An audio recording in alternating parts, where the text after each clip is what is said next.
의석을 정리하여 주시기 바랍니다. 성원이 되었으므로 제316회 전라북도의 정례 제3차 본회의 개의를 선포합니다. 의사일정 제1항 보정 및 교육학의 행정에 관한 질문을 상정합니다. 오늘 질문은 일괄 질문, 일괄 답변 방식으로 진행하겠습니다. 질문 시간은 20분입니다. 질문은 환경복지위원회 이현수 의원님, 산업경제위원회 김현철 의원님, 문화관광건설위원회 박재환 의원님, 교육위원회 이해수 의원님, 행정자치위원회 김종철 의원님 순으로 5분이 하시겠습니다. 먼저 환경복지위원회 이현수 의원님 나오셔서 질문하여 주시기 바랍니다.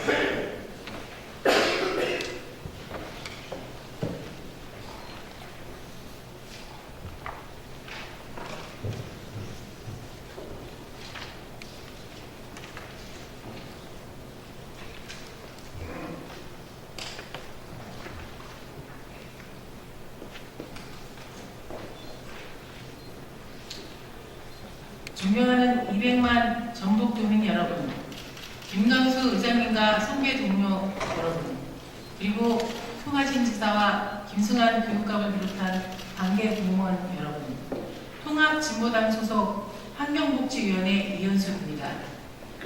지난 30일 새누리당 김호성 대표가 고통분담을 위한 사회적 대타협 운동을 벌이자고 주장했습니다. 또 경제를 살리자는 주장은 이명박 정권에 의해 이어 또다시 했습니다. 부자 감세, 서민 증세 정책과 공무원 국민연금 개혁, 쌀 개방 등을 국민들과 소통을 거부한 채 일방적으로 강행하면서 이제 와서 경제를 살리겠다는 주장과 정치 개혁을 하자고 하는 것은 앞뒤가 맞지도 않을 뿐더러 지나가는 개가 웃을 일이라 생각합니다. 안전 불감증이 만연한 대한민국에서 올 한 해는 특히나 내려다보기도 끔찍한 문제가 연이어 일어나고 있습니다. 임병장 총기 난사 사건을 비롯한 군대의 끊임없는 사건 사고와 비리, 세월호 침몰 참사와 성남 공연장 참사 등 이루 헤아릴 수 없는 크고 작은 사건들이 계속되고 있어 국민들은 또 어디서 사고가 터질까 조마조마한 마음으로 하루하루를 지내고 있습니다. 세월호 사건을 비롯한 많은 사건을 통해 우리는 많은 교훈을 얻었습니다. 현 정권은 절대 국민의 안전을 책임질 수 없다는 것을, 또 국민과 소통하는 정치개혁을 할 수 없다는 것을 말입니다.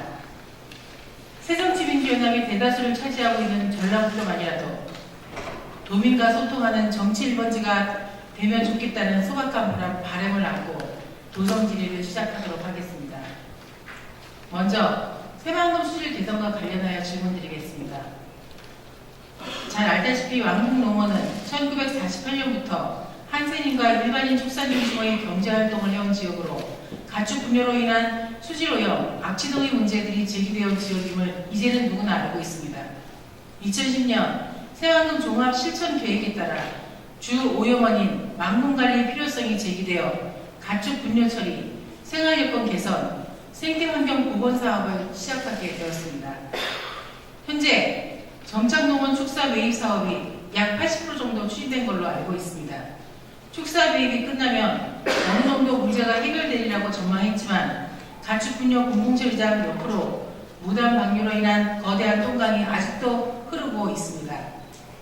정착농원의 계속적인 매입 사업에도 불구하고 가축 사유도 수가 감소하지 않고 공공처리장이 이들 물량을 다 처리하지 못하고 있기 때문에 벌어진 일입니다. 그렇다면 정착농원의 매입이 끝난다 해도 위탁농가를 비롯한 축사농가들이 자율적으로 축산업을 폐지하지 않는 한 만경강 수질 개선은 어렵다고 보여집니다. 이에 대한 근본 해결은 정착농원 내의 축사를 100% 매입해야 하는 것입니다. 지사께 묻겠습니다. 성공적인 새만금 사업을 위해서는 익산시 정착농원의 100% 매입과 새만금 유용 내 축산업에 대한 강력한 규제가 필요하다고 의원은 생각합니다. 이에 대한 지사님의 견해와 향후 계획에 대해 말씀해 주시기 바랍니다. 정착농원의 매입이 완료되면 가축분뇨 처리장은 더 이상 효용 가치가 없어진다고 볼 수 있습니다. 따라서 축사 매입이 완료된 이후에는 축산분뇨 처리장은 폐쇄돼야 한다고 본의원은 주장합니다.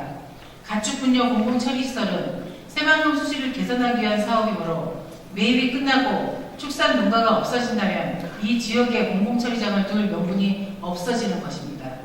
그런데 축산 공공처리장을 계속 유지하면서 익산 지역의 가축 분뇨와 다른 지역의 가축 분뇨를 들여오겠다는 조례를 둔 것은 앞으로도 축산 공공처리장을 유지하겠다는 것인데 이 지역 주민들의 합의나 동의 절차가 있었는지 궁금합니다. 지사께서는 축사 매입이 완료되면 가축 분뇨 처리시설을 폐쇄할 의미가 있는지 묻겠습니다. 망궁 축포지역 악취 문제는 벌써 10년이 다 되어가는 문제입니다. 행정기관에서는 분뇨 처리장이 생기면 본질적인 악취 문제가 해결될 것이라 주장해왔습니다. 그런데 보강공사까지 해가면서 준공된 가축 분뇨 공공처리시설의 악취가 그 이전보다 더 심해져 인근 주민들의 끊임없는 민원이 제기되고 있는 상황입니다. 익산시와 전북도 행정에서는 악취 근원이 축산농가 때문이라 주장하고 있습니다. 하지만 현재 감수하고 있는 축산농가에서 나오는 냄새가 농가가 줄기 전보다 더 심하게 난다는 게 상식적으로 이해가 된다고 생각하십니까? 계속되는 민원과 배출 악취를 포집한 결과를 가지고 2013년 7월 19일 전라북도에서 공공분뇨 처리장 위탁업체인 뉴워터에 악취 배출 개별 신고 대상 지정 고시를 했습니다. 그런데 위탁업체가 이에 불복해 전라북도를 상대로 행정심판 소송을 했습니다. 행정소송 결과 악취 배출 개별 신고 대상 지정 고시가 철회되었는데 이에 결정적인 영향을 미친 것은 익산시가 뉴워터에 대해 주민들의 악취 민원이 한 건도 없었다고 증언을 한 사건 때문이었습니다.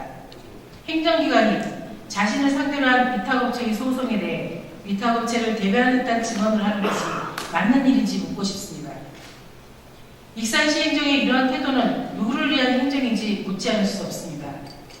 악취 배출 개별 신고 지정 고시는 심각한 악취 피해로부터 주민들이 보호받을 수 있는 최소한의 안전장치인데 위탁업체 뉴워터가 행정소송을 제기한 것은 악취 배출 문제에 대해 아무런 제약도 받지 않겠다는 것과 다름없다고 판단됩니다. 따라서 이러한 업체에게 시민들의 혈세를 지급해가며 위탁을 맡기는 것은 주민의주의 행정과는 전혀 맞지 않는 처사입니다. 익산시로 하여금 위탁 재검토와 익산시 직영으로 운영하도록 하는 것이 시설 운영과 악취 문제 등의 책임 소재를 가리고 책임 있는 행정을 펼치는 데서 타당하다고 생각합니다. 도시장께서는 이를 행정 지도할 의사가 있는지 묻고 싶습니다. 또한 지금 이 시간도 악취로 인해 주민들의 민원이 계속되고 있습니다. 뉴워터에 대한 악취 배출 개별 신고 대상 지정 고시를 재추진해야 된다고 본의원은 생각합니다. 이에 대한 지사님의 견해를 말씀해 주시기 바랍니다.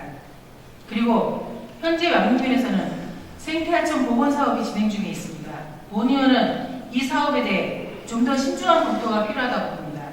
가장 먼저 하천을 복원하기 위해서는 이 하천의 오염원을 파악하고 근절하는 것이 선행되어야 합니다. 다시 말해 하천과 소유지로 들어오는 추분이 근절되어야만 추진이 가능한 사업이라고 생각합니다. 그러나 앞에서도 보았듯이 아직도 추분이 쌓여 있습니다. 이에 이미 계획된 사업이라 해서 사업의 효과가 뻔히 예상될 수 있음에도 불구하고 행정적 편의에 따라 사업을 강행한다면 이는 예산 낭비의 대표적 사례로 남게 될 것입니다. 이에 대한 지사님의 의견을 듣고 싶습니다. 익산시 왕릉면은 공공처리장 인근을 비롯해 면내 환경 오염물질을 배출하는 업체가 파악한 것만 해도 24개소나 있습니다. 아마 전국 최고의 밀집도를 가진 환경오염 배출 공지라 할 것입니다. 이 업체들 중 가축 분뇨를 이용한 위탁업체와 재활용업체만 해도 9개나 됩니다.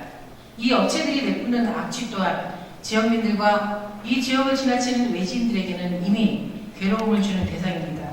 그 이외에도 시멘트, 폐기물 재활용업체, 폐기물 처리업체 등이 작은 면단위 지역에 15개나 민간적은 유치라는 이름으로 자리잡고 있습니다.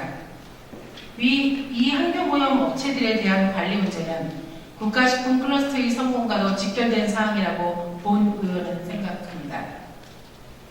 업체에서 내뿜는 악취와 분진을 맡으며 국가식품 클러스터에 사람들이 찾아오겠습니까? 기업 유치라는 이름하에 수많은 업체들의 설립을 인허가하면서 이들이 내뿜고 있는 오염물질에 대해서는 외면하고 있습니다. 문제는 관계 공무원들조차 실태 파악을 정확히 하지 못하고 있다는 것입니다. 이 지역 환경 문제 개선을 위해 1차적으로 필요한 것은 정확한 실태 파악을 위한 조사 사업입니다. 환경을 해치는 기업과 악취 요인에 대해 성형을 두지 않고 객관적이면서도 구체적이고 과학적인 실태 조사를 해야 합니다. 이를 위해서는 도 차원에서 예산을 편성하여 객관적인 조사를 실행해야 된다고 판단합니다. 이에 대한 지사님의 입장을 말씀해 주시기 바랍니다. 전라북도는 사업을 기획하는 단계에서부터 향후 100년 혹은 50년을 바라보는 기획을 해야 합니다. 근시안적 기획이 얼마나 환경을 망치는가는 정부의 4대강 사업의 예만 보더라도 알 수 있습니다. 망국지역 환경오염 및 악취 문제는 근시안적 사업으로는 해결할 수 없을 정도로 이미 심각한 상태입니다. 송하진 지사께서는 현실을 직시해 주시기 바랍니다. 전라북도의 중장기적 과제로서 문제의 근본적 해결책은 이미 준공단화 지역이 되어버린 이 지역을 전주 폐기물 특화단지처럼 특화단지로 조성하여 엄격한 관리를 실행하는 것입니다. 본 의원의 의견에 대한 지사님의 견해와 의견을 말씀해 주시기 바랍니다. 다음은 전북의 환경을 훼손하고 있는 업체들의 무분별한 운영에 대해 묻겠습니다. 익산의 하림, 부안의 참프레 등 대형 축산 가공처리 업체들이 전라북도를 대표하는 기업으로 자리 잡고 있습니다. 그런데 공장 주변에 사시는 도민들이 악취로 오랜 시간 고통을 호소하고 있습니다. 농촌으로 기업이 들어오려면 행정은 제대로 된 처리시설과 깐깐한 행정으로 오랜 시간 주민과 공생의 관계로 남을 수 있도록 관리 감독을 해야 합니다. 그럼에도 불구하고 민원 처리조차 제대로 해주시고 있지 않는 행정에 대해 주민들은 이제 원성과 포기로 불신을 나타내고 있습니다. 기업이 지역에 환원하는 바가 아무리 커더라도 청정해야 될 농촌지역 환경과 주변 주민들에게 불편을 끼친다면 행정은 객관적인 입장에서 처리에 앞장서야 합니다. 이제 새 행정에 나서는 도시답게 환경 행정을 집행함에 있어 무엇이 최우선이 되어야 하는지 지사님의 비전과 철학을 듣고 싶습니다. 익산의 경우 많은 석산 개발이 이루어지고 있습니다. 이 과정의 문제도 크지만 석산을 복구하는 과정에서 나타나는 많은 문제들에 비하면 이것은 아무것도 아닙니다. 석산업체들은 오랜 시간 폐기물 관리법의 허점을 악용하여 아무런 제약도 없이 석산 복구를 하고 있는 현실입니다. 또한 폐기물 재활용 과정에서 업체들은 관련법을 교모하게 이용하여 하천이나 주변 농지를 오염시키는 행위까지 하고 있지만 주민들이 익산시와 전북도에 민원을 제기해도 행정은 과태료만 부과하는 솜방망이 처벌에 그치고 있습니다. 전북도 행정은 병들어가는 익산시 환경에 시 관할인이 할 수 있는 일이 없는 것입니까? 행정적 조치 이전에 민원인들의 소리를 골치 아픈 악성 민원으로만 여기지 말고 현실적 고통을 이해하려는 자세가 필요하다고 생각합니다. 도는 환경감시를 위한 특별 단속반을 강화시켜서 농촌지역 환경오염업체들의 불법, 탈법 행위를 근절시켜야 한다고 봅니다. 또한 농촌지역에 무분별하게 폐기물 처리업체를 허가해줘서는 안 된다고 봅니다. 이에 대한 전북도의 입장과 계획을 말씀해 주시기 바랍니다. 또 하나, 더 이상은 기업 유치란 미명하에 전라북도가 쓰레기산업, 폐기물산업의 집합처가 되어서는 안 됩니다. 이러다가 전라북도 땅에 일본산 방사능 쓰레기까지 들어오게 되는 것이 아닌가 하는 걱정이 듭니다. 실제로 군산항을 통해 방사능에 오염된 일본산 폐철제가 수입되어 문제가 되고 있습니다. 다행스럽게도 군산항에 올 12월 방사능 검사기가 설치된다고 합니다. 하지만 그동안 군산항을 통해 수입된 일본산 고철의 현황과 유통 실태에 대한 명확한 조사를 실시하지 않고 있습니다. 기존에 수입된 고철이 어떤 경로를 통해 어떻게 재활용되었는지, 인체에 어떤 영향을 미쳤는지 전북도에서는 전혀 파악하지 못하고 있습니다. 그 이유는 본 업무가 국가 업무, 즉 해양수산부 보유 업무라 우리 전북도에서는 아무런 권한과 책임이 없다는 말만 되풀이하고 있습니다. 송하진 지사님, 전북 도민의 건강권이 위협받고 있는 현 상황에서 전북도는 정녕 아무런 권한과 책임이 없는 것입니까? 본 사안에 대한 지사님의 견해와 향후 계획에 대해 말씀해 주시기 바랍니다. 마지막으로 시외버스 보조금에 대해서 묻겠습니다. 이 문제에 대해 올해 또다시 질의하고 있는 것을 본 의원은 대단히 유감스럽게 생각합니다. 전라북도에서는 매년 재정지원금과 벽지노선 손실보상금이라는 명분으로 많은 세금이 5개 시내버스 운송사업체에 지원이 되고 있습니다. 보조금 산정과 집행에 대한 투명성을 확보하는 것이 예산 낭비를 막고 농어촌 도민과 교통약자의 안정적인 대중교통 이용을 보장할 수 있다 판단되어 몇 가지 문제와 개선 방안에 대해 질의하고자 합니다. 보조금 산정과 지급 근거에 따르면 운송업체에 대한 실사 기간을 2013년 5월 13일에서 6월 14일까지 약 5주간 업체별로 일주일씩 실시하여 비수익 노선에 대한 보조금 산정의 근거로 삼았습니다. 전라북도 시외버스의 주요 승객은 시군의 농업인들입니다. 도시민들의 대다수는 자가운전으로 시외버스 이용이 극히 드문 것이 현실입니다. 그런데 실사를 농번기 5, 6월 단 한 차례만 조사하여 한 해 평균으로 삼아 보조금을 산정한다는 것은 합리적이지 못하다고 본 의원은 생각합니다. 따라서 비수익 노선에 대한 실사를 최소 연 4회 실시하여 정확한 조사가 이루어져야 한다고 생각합니다. 지사께서는 본 의원의 주장에 대한 의견과 실행 의지가 있으신지 밝혀주시기 바랍니다. 보고서에 따르면 용역에선 업체에서 작성한 자료에 대해 실사를 진행하고 있습니다. 하지만 본 의원이 현장에서 일하는 버스 기사들의 목소리를 청취한 결과 형식적인 진행이 되고 있다는 의견이 매우 많았습니다. 조사 결과에 대한 신뢰성을 확보하기 위해서는 용역 실사 과정에 시민단체들을 참여시켜 객관성 확보가 병행되어야 한다고 생각합니다. 이에 대한 지사님의 향후 계획을 말씀해 주시기 바랍니다. 또한 보고서에 제출된 비수익 노선 현황과 직접 현장에서 운행하는 버스 기사들의 노선에 대한 의견이 다른 경우가 많았습니다. 여러 노선이 비수익 노선으로 조사되었지만 실제 현장에서 운행하는 버스 기사들이 느끼는 체감은 분명 수익 노선이라 이야기하고 있습니다. 송하진 지사님, 비수익 노선에 대한 지난 1년간 운행 기록 내역을 확인하여 진짜 비수익 노선인지 확인 후 조사 내역을 공개해 주시기 바랍니다. 그리고 도민의 세금이 보조금으로 포장되어 세워나가는 일이 없도록 구체적인 방안에 대해 말씀해 주시기 바랍니다.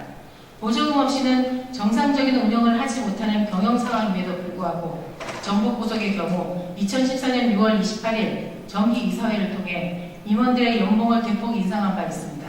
인상 내용을 살펴보면 대표이사와 부사장, 전무이사 등의 월급을 최대 80% 인상하고 상여금은 연 320% 인상하는 등 마치 흑자를 내고 있는 기업에서 공로 직원들을 치하하는 것처럼 보일 정도입니다.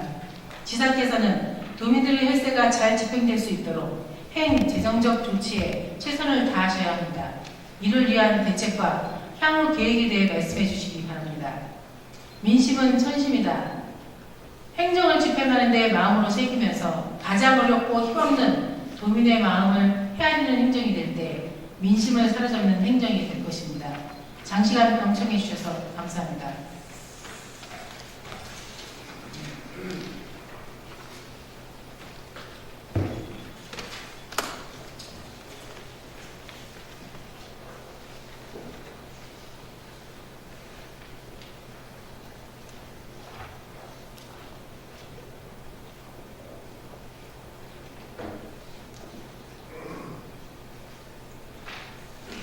이현숙 의원이 수고하셨습니다.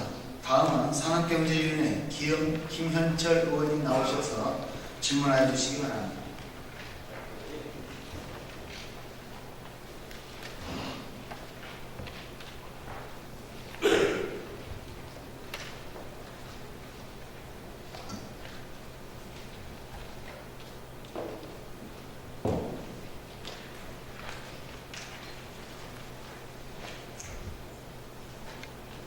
안녕하십니까. 산업경제위원회 소속 진안출신 부소속 김현철 의원입니다. 존경하고 사랑하는 도민 여러분, 그리고 김광수 의장님과 이상현 부의장님, 선배 동료 의원님 여러분, 송하진 지사님과 김송환 교육감님을 비롯한 관객 동문 여러분, 지금부터 친환경운동 육성 등 3건에 대해 고정 질문을 하겠습니다. 먼저 친환경 농업 관련입니다. 올해 친환경 농업이 위기에 봉착해 있습니다. 친환경 인증 농가들이 줄줄이 포기를 선언하고 있기 때문입니다. 실제 전라북도 자료에 따르면 2009년도를 정점으로 11,937 농가가 친환경 인증을 받았습니다. 그러던 것이 2010년도 535 농가, 2011년도 2,151 농가, 2012년도 540 농가, 2013년도 1,235 농가 등 총 4,461 농가가 친환경 인증을 포기했습니다. 불과 5년여 만에 인증 농가의 37.3%가 친환경 농업을 포기하고 일반 농업으로 전환한 것입니다. 이 정도면 도의 친환경 농업 육성 정책이 실패했다고 봐야 합니다. 이 같은 결과는 물론 정부가 친환경 범주에서 전농약을 제외시킨 탓도 있겠습니다. 2010년도부터 전농약 인증을 하지 않았으며 2016년도부터는 전농약이 친환경에서 빠지게 되기 때문입니다. 그러나 이보다는 근본적으로 친환경 농업이 돈이 되지 않기 때문일 겁니다. 돈이 된다면 친환경 농업을 하지 말라고 해도 할 겁니다. 어쨌든 정부와 돈은 돈 되는 농업으로 발전되도록 하는 노력을 게을리한 채 친환경 농업이 미래 농업의 대안이라는 점에만 방점을 찍고 인증 면적 및 농가 수 확대에만 공을 들여왔습니다. 실제 일선 시군에선 경쟁적으로 인증 농가 확대에 열을 올려왔습니다. 이런 분위기 속에서 국토비를 지원하면서 친환경 농사를 지으라하니 국민들은 그저 응하는 것 아니겠습니까? 판로 대책 및 가격 보장 없이 친환경을 육성하다 보니 답이 나오겠습니까? 친환경 육성과 관련해 그저 그런 형식적인 예산 지원에만 매달리고 있는 전북도와는 달리 전남도는 농업 관련 3개의 기금을 설치 운영하고 있습니다. 특히 친환경 농업 육성 기금을 통해 연 1%의 저리융자에 나서고 있다는 점은 우리에게 시사하는 점이 큽니다. 전남도는 친환경 육성 기금을 지난 2006년도 40억 원 시작으로 2014년도에 59억 원으로 확대했습니다. 이 기금을 통해 친환경 농업 회사 법인이 수도권에 친환경 농산물 판매장을 개설하기도 했습니다. 전북도는 타도에 비해 적은 예산을 투입하고 친환경 농업기금도 설치 운영치 않다 보니 결과는 어떻겠습니까? 40%에 가까운 친환경 인증농가가 친환경 농사를 포기하는 결과물이 나온 것입니다. 김대중 정부 때부터 좋은 토양과 좋은 환경에서 좋은 먹거리를 제공하기 위해 친환경 농업은 적극 추진해 왔습니다. 15년여 동안 어렵게 친환경 농정이 이어져 왔지만 개선해야 할 과제는 누적되어 왔습니다. 자리를 제대로 잡지 못하고 있습니다. 제작계에 묻겠습니다. 첫째, 친환경 농업이 처한 위기를 제작계에서는 어떻게 보고 계신가요? 각 지자체들은 경쟁적으로 인증 면적 확대에만 열을 올렸고 그 결과 부실 인증이 양산되었습니다. 소비자 시대도는 바닥으로 떨어져 친환경 농산물의 인기는 시장에서 외면받기 시작했는데 그 원인이 전후경 인증 폐지에만 있다고 보십니까? 아니면 전라북도의 농정 실패에 기인한 것입니까? 답변해 주시기 바랍니다. 전북 친환경 농업의 실패를 본의원은 농정 철학의 부재에서 찾을 수 있다고 봅니다. 친환경 농업을 적극 육성하기 위한 제도와 계획이 없었고 이를 뒷받침할 예산과 실행력이 부족했기 때문이라고 진단하고 있습니다. 먼저 친환경 농업을 안정적으로 추진하기 위한 제도적 장치인 조례제정이 지난해 의원 발의로 제정되기 전까지 전혀 추진되지 않았다는 사실만 보아도 잘 알 수 있습니다. 지난 1997년 친환경 농업 육성법 제정에 발맞춰 모든 광역지자체들은 친환경 농업 육성 지원을 위한 조례를 제정했습니다. 그러나 전북도는 조례 제정에 손을 놓고 있었습니다. 전북의 친환경 농업 육성이 말뿐이었음을 확인할 수 있었습니다. 또한 지난해 조례 제정 이후 친환경 농업 육성에 관한 주요 사항들을 심의하기 위해 도지사 소속하에 두도록 돼 있는 친환경 농업 육성위원회가 단 한 번도 개최되지 않았습니다. 또한 위원회 구성조차 시도되지 않는 등 후속 조치가 전혀 없었다는 점은 제멋대로 행정임을 분명하게 보여주는 대목입니다. 조례에 의거해 친환경 농업 실천계획 수립 및 변경에 관한 사항 그리고 친환경 농업의 육성을 위한 중요 정책 과제 등을 심의해야 할 위원회가 구성 및 개최되지 않았다는 사실은 2015년도 예산 수립이 끝난 현재까지도 친환경 농업과 관련한 중요 정책 과제가 없었음을 보여주는 것입니다. 조례를 무시한 처사라고 평가할 수밖에 없습니다. 과연 최근 도내 친환경 농업이 처한 위기 상황인 만큼 중요한 사안이 과거에 또 있었을까요? 이 또한 또 담당 부서에서 자체적으로 해결할 수 있는 쉬운 문제라고 판단하고 불통 행정을 고집하는 건 아니었는지 반성해야 합니다.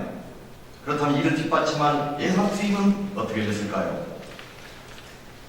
또는 친환경농업육성법에 따라 2011년 4월에 수립한 친환경농업 5개년 실천계획에 의하면 5년 동안 총 6,520억여 원 중 2014년도까지 4,865억 원을 투자하겠다고 했지만 올해까지 4년간 투입된 예산은 2,500여 원에 겨우 절반에 그쳐 계획과 실행력 모두 낙제점을 면치 못했습니다. 그동안 전라북도의 친환경 농업에 대한 철학과 비전은 물론 거버넌스 체계조차 엉망이었음이 여실히 드러난 결과라 하겠습니다. 그럼 현재로 돌아와서 삼락 공정을 외친 현 지사님의 친환경 농업에 대한 철학은 어떻습니까?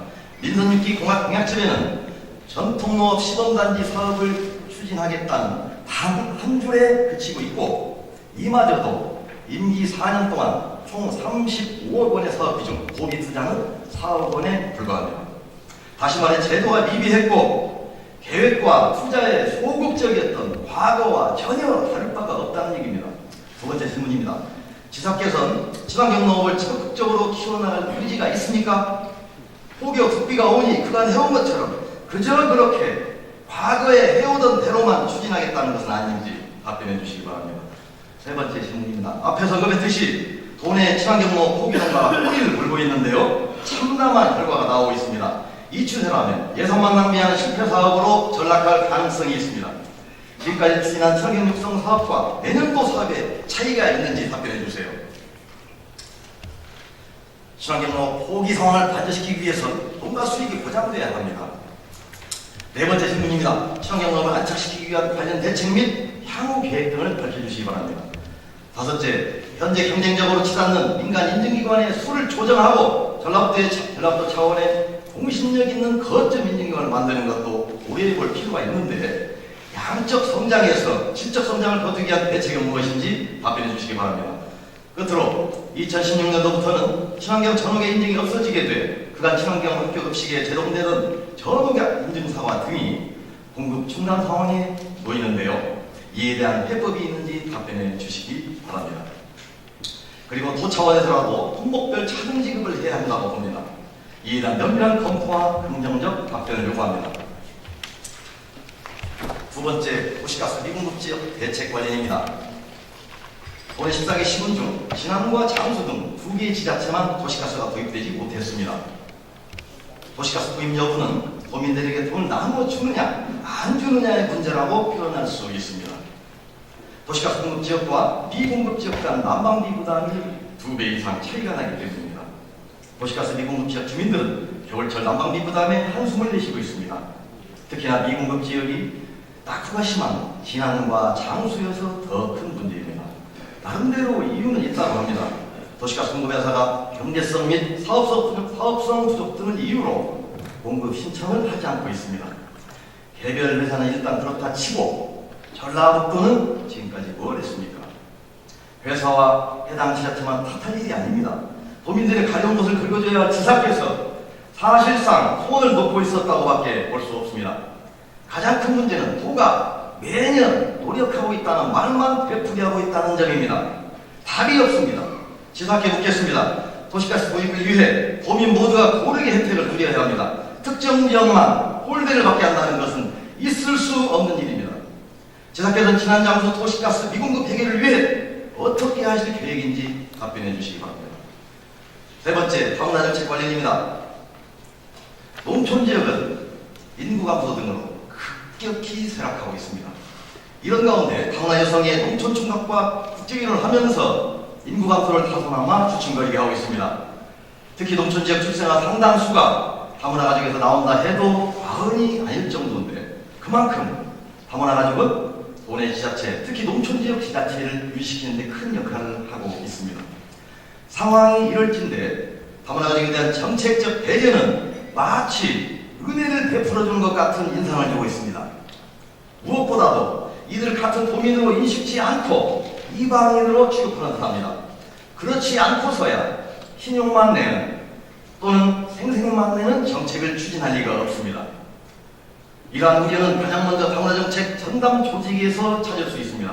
지사께서는 첫 조직 개편에서 다문화 추진 부서를 과단위에서 개단위로 축소시켰습니다. 다문화 교육관을 아예 없애버리고 다문화 지원대만 남겨놓은 것입니다. 다문화 가정의 안정적 정착과 자립 역량을 강화하고 자녀의 맞춤형 교육 지원은 물론 갈등 예방과 권익 증진을 위해 동분서주했던 기존 다문화 교육과에서는 다문화 취업계, 다문화 가족 지원계, 국제교육계 등 3담당 체제로도 버거운 면이 없지 않았습니다. 그런데 대의연국의 새로 구성된 조직은 국제협력과의 일개 팀으로만 배치되면서 조직이 대폭 축소되고 말았는데 향후 사업 추진에 난항이 예상되는 경우입니다. 그간 예산 지원도 다문화 가족 정착 지원, 외국인 주민 정착 지원 등에 그쳐왔습니다. 매년 그 사업이었습니다. 다문화 가족 입장에서 사업이 자꾸 발굴되지 못하고 요식행위 형태로 그저 그런 사업만 반복 시행되어 왔습니다. 지사께 묻겠습니다. 지사께서는 왜 조직 개편에서 다문화 과를 없앴습니까? 다문화 관련 일을 하지 않겠다는 건가요? 다문화 가족을 홀대하고 계신 겁니까? 이에 대해 답변해 주세요. 지사님의 123 공약을 들여다보면 다문화 지원과 관련해 눈에 띄는 게 없습니다.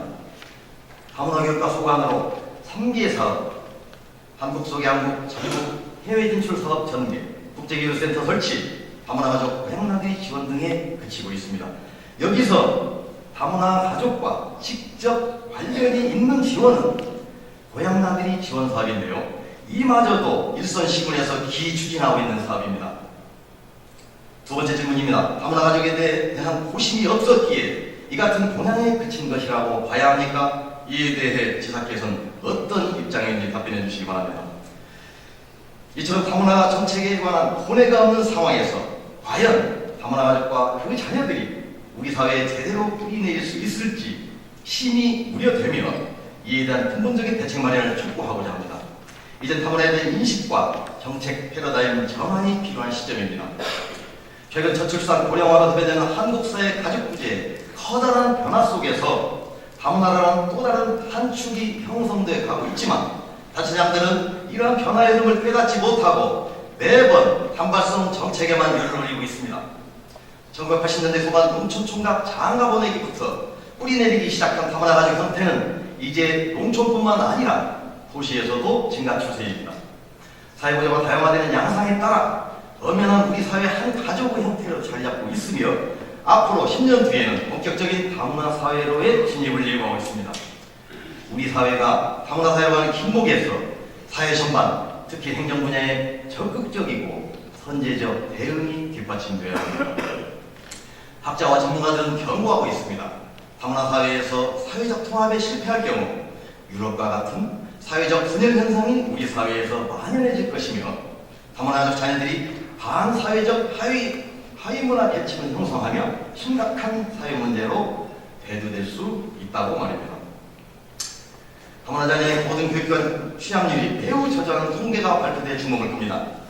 지난 9월 토목발전연구원 자료에 따르면 지난해 전국지역 다문화 자녀 수는 9,989명으로 2007년도보다 3배 증가했고 올해 1만 명을 넘어설 전망입니다.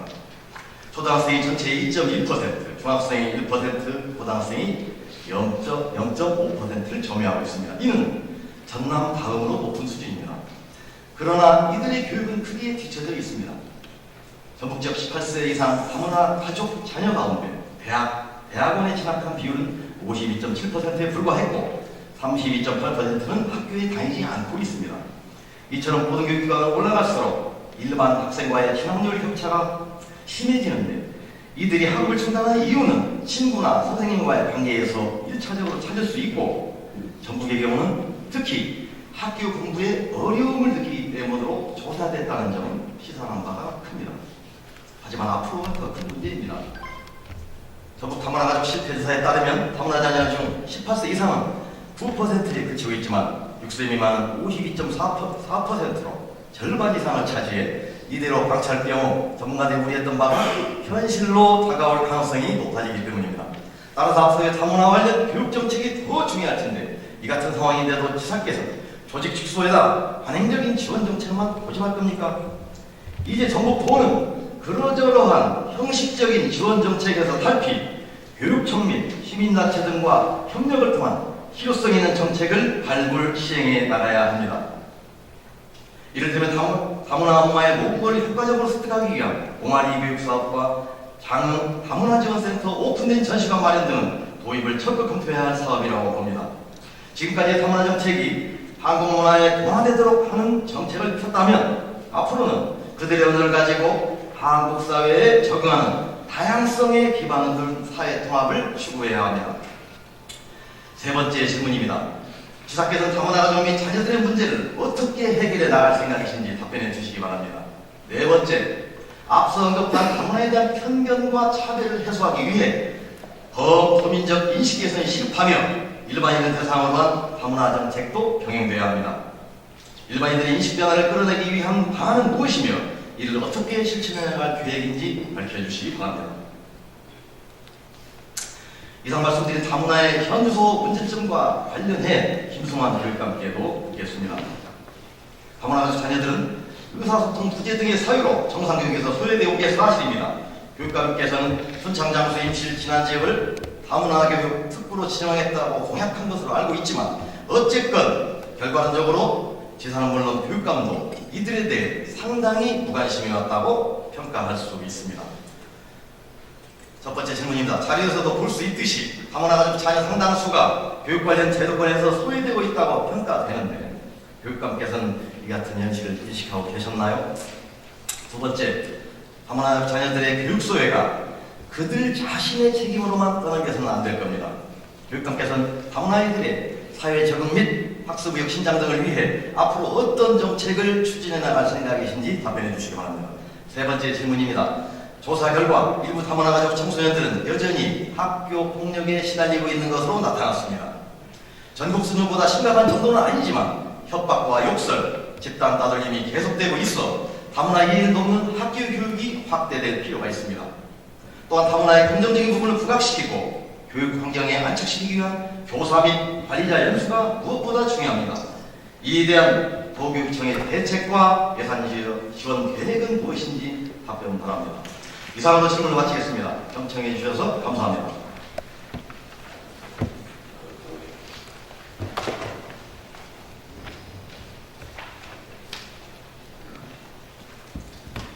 김현철 의원님 수고하셨습니다. 다음은 문화관광건설위원회 박재환 의원님 나오셔서 질문해 주시기 바랍니다.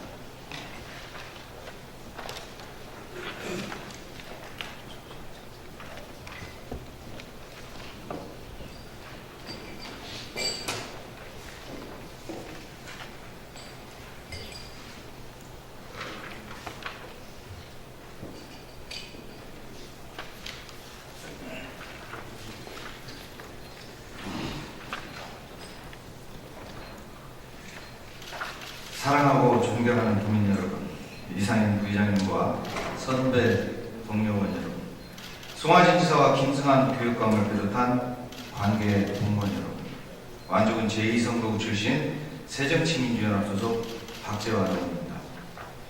민선 6기 송하진 후가 출범한 이후 새로운 도정의 윤곽이 서서히 자리를 잡아가고 있습니다. 대대적인 조직 개편도 단행되었고 최근 그 전례를 찾아보기 힘들 정도의 승진 및 전부 인사도 뒤따랐습니다. 이제 남은 일은 전라북도 도정이 더욱 역동적이고 희망찬 이끌임을 가지고 187만 전북 도민의 내일을 이끌어감으로써 도민들의 사랑과 신뢰를 얻는 일일 것입니다. 도민의 한 사람으로서 그리고 도정의 동반자인 전라북도 의회의 일원으로서 힘찬 응원의 박수를 보내드리며 도민들의 신뢰와 응원에 제대로 보답할 수 있는 전북 도정이 되기를 바라며 도정 질문을 시작하겠습니다. 지난해 도내에서 가장 큰 이슈 중 하나를 꼽으라면 자치단체장들이 정치적 명운을 걸다시피 하고 의욕적으로 추진했던 전주완주 통합 무산일 것입니다. 잘 아시다시피 전주완주 통합 추진은 완주 국민들의 민심을 무시한 정치 이벤트라는 것이 드러났고 절차상의 하자로 자치단체 간의 소송이 진행되는 등 심각한 후유증과 주민 간의 갈등과 반목이 현재까지 진행되고 있습니다. 당시 통합을 추진하면서 자치단체장들은 완주 국민들의 뜻을 얻어내기 위해 상생협력사업이라는 이름으로 온갖 장밋빛 청사진을 약속했습니다. 그중 하나가 전주완주 간 시내버스 요금 단일화 약속이었습니다. 그러나 버스 요금 단일화는 2013년 5월 실행된 이후 불과 4개월 만에 중단되고 말았습니다. 전주시 측에서는 버스 요금 단일화 시행을 위해 필요한 교통지원금이 모두 고갈되었고 추가적인 예산 확보도 여의치 않다는 이유를 댔습니다. 그러나 입장은 전주시 집행부뿐만 아니라 전주시 의회도 마찬가지였습니다. 전주 시민이 낸 세금으로 완주 국민들을 위해 쓸 수 없다는 것입니다. 이후 최근에는 현 전주시장과 완주 군수가 버스 요금 단일화에 대한 대승적 차원의 접근을 강조하며 버스 요금 단일화를 다시 추진하려 했지만 이 역시 전주시 의회의 제동에 가로막혀 있는 상황입니다. 본 의원은 이번 버스 요금 단일화를 둘러싼 논란을 지켜보면서 완주 군민의 한 사람으로서 씁쓸한 심정을 감출 수 없습니다.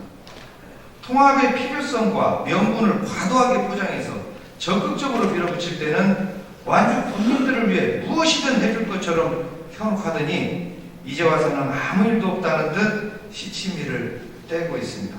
과연 이것이 책임있는 사람들의 처사라고 할 수 있는지 묻지 않을 수 없습니다. 일각에서는 통합이 무산되었으므로 상생 협력 사업도 없었던 것으로 하는 게 마땅하다고 주장하는 의견도 있습니다. 하지만 버스 요금 단일화는 당시 전주시장이셨던 송하진 지사께서 통합 여부와 무관하게 반드시 시행하겠다고 천명했던 사항입니다.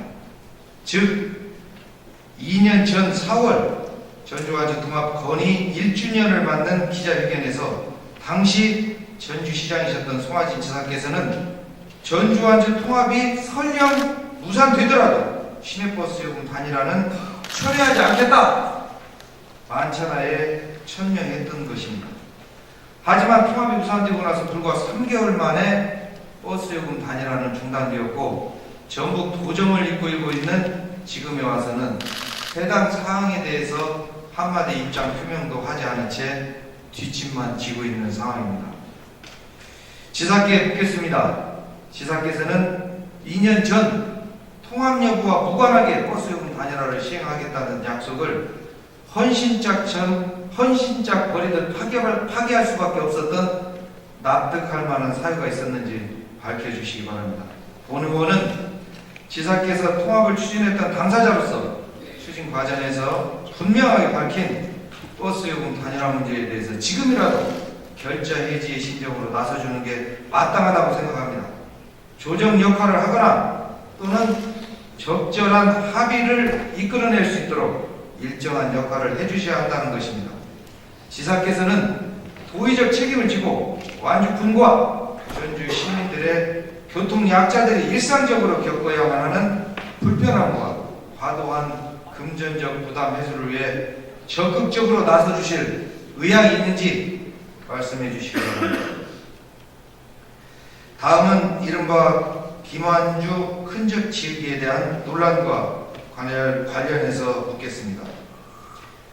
지방자치 제도가 본격적으로 도입되고 난 이후 우리는 단체장이 교체될 때마다 기존 정책과 사업이 폐지 또는 중단되는 일을 반복적으로 목격해 왔습니다.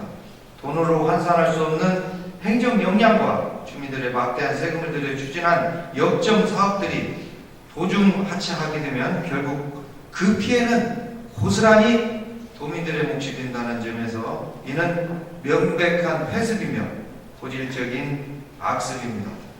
민선 6기에서도 이 같은 상황이 반복되고 있습니다. 이번 희생양은 민선 후기 김한주 지사가 역점적으로 추진했던 삶의 질 정책입니다. 사실 민선 6기 출범을 전후로 전임 지사의 흔적을 지우며 문화 숙청이 감행될 것이고 그중 삶의 질 정책은 제거 대상 1순위라는 우려가 있어 왔습니다. 물론 삶의 질 정책도 논란의 여지는 있었습니다. 대표적으로 작은 목욕탕 조성 사업의 경우 운영비 지원 없이 사업이 추진되다 보니 지속 가능하지 않은 선심성 사업이라는 비판도 있었던 게 사실입니다.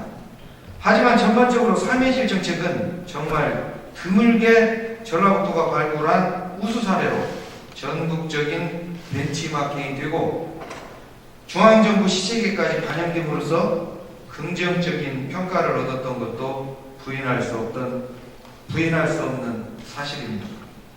구체적으로 들여다보면 작은 영화관의 경우 문체부 영화 문화 향유권 강화 정책 설명회 자리에서 전국 지자체 대상 작은 영화관 조성 시책 우수 사례로 발표된 바 있고 문체부 주관으로 작은 영화관 워크숍까지 개최되며 문체부 신규 사업으로 선정 전국으로 확산되었습니다. 또한 작은 목욕탕은 국회 안전행정위 국정감사에서 우수 사례로 평가받았고 농식품부 희망 프로젝트 사업으로 선정됨으로써 전국적으로 확산되는 계기가 마련되기도 했습니다. 하지만 얼마 전 대대적인 조직 개편이 단행되면서 삶의 질 정책은 총괄하는 관련 부서는 공중 분해되었습니다. 사실상 민선 6기 도정에서 삶의 질 정책이 비집고 들어갈 여지는 거의 제거된 것이나 마찬가지입니다. 앞서 강조한 것처럼 단체장의 입맛에 따라 기존 정책이 사라지게 된다면 그 피해는 온전히 도민들의 몫으로 남게 됩니다. 특히 187만 도민의 내일을 책임지고 도정을 이끄는 도백이라면 전임자의 역적을 선택적으로 계승할 수 있는 넓은 도량이 있어야 한다고 본의원은 생각합니다. 지사께 묻겠습니다. 민선 후기의 핵심 시책이었던 삶의 질 정책은 그동안 정책 추진과 관련한 기획, 운영과 홍보, 기본 경비 등의 14억 원, 생활문화예술 동호회 사업에 54억 원, 작은 시리즈로 불리는 5대 시책에 약 60억 원 예산이 투입되었습니다. 총액으로 따지면 120억 원이 없는 막대한 규모입니다. 그런데 삶의 질 정책을 총괄하던 삶의 질 정책과가 이번 조직 개편에서 공중 분해되다시피 했습니다. 본의원은 이것이 이른바 김한주 흔적 지우기라는 한간의 의구심과 우려를 확인시켜주는 조치가 아닌지 묻지 않을 수 없습니다. 삶의 질 정책이 민선 6기 도정에서 설 자리가 없어지게 된다면 지금까지 공들인 모든 것이 숲으로 돌아갈 수밖에 없는 바 지사께서는 이번 삶의 질 정책 부서 폐지 조치가 전임지사 흔적 지우기라는 우려에 대해 명확한 입장을 밝혀주시기 바랍니다. 아울러 삶의 질 정책이 포괄하고 있는 단위 사업들이 민선 6기 도정에서 어떻게 개선될 수 있고 부서 단위에서 어떻게 추진해 나갈 것인지 답변 바랍니다. 생활문화 예술 동호회 사업은 별도로 언급할 필요가 있습니다. 우리나라 문화 지원 정책은 크게 보면 과거 공급자 중심, 즉 전문 예술가 중심의 지원 정책에서 문화 향유 기반 구축을 위한 인프라 확충으로 중심이 바뀌었고 최근에는 예술가에 대한 간접 지원 방식과 더불어 생활문화 예술 지원이 주요 정책 기조로 자리 잡아가고 있습니다. 이러한 정책 변화의 배경에는 주민들이 피동적으로 문화예술을 향유하는 객체가 아니라 직접 문화예술 활동을 하는 주체로 탈바꿈하고 있는 변화가 자리하고 있습니다. 그런데 민선 6기 들어서는 개선 방안이라는 미명하에 생활문화예술 동호회 사업이 축소 또는 폐지 수순을 밟고 있는 게 아닌가 의구심을 지울 수 없습니다. 생활문화 개념이 정책적으로 중요한 개념으로 부상하고 있고 이에 대한 지원 및 활성화가 제도적으로 안착하고 있는 상황에서 민선 6기는 거꾸로 가는 도정을 자초하고 있는 것입니다. 전라북도가 일선 시군의 하나란 생활문화예술 동호회 운영 개선 방안을 보면 첫째, 동호회 운영 방식을 사단법인에서 시군 중심으로 바꾸는 것. 둘째, 동호회 예술 동호회 예산 지원 방식을 사업비 일괄 지원에서 시군 공모 방식으로 바꾸는 것. 셋째, 문화기획자 운영도 사단법인에서 시군 자율로 전환하는 것을 주요 골자로 하고 있습니다. 이를 한마디로 요약하면 도에서는 손을 뗄 테니 시군이 자율적으로 하라는 것이나 다름없습니다.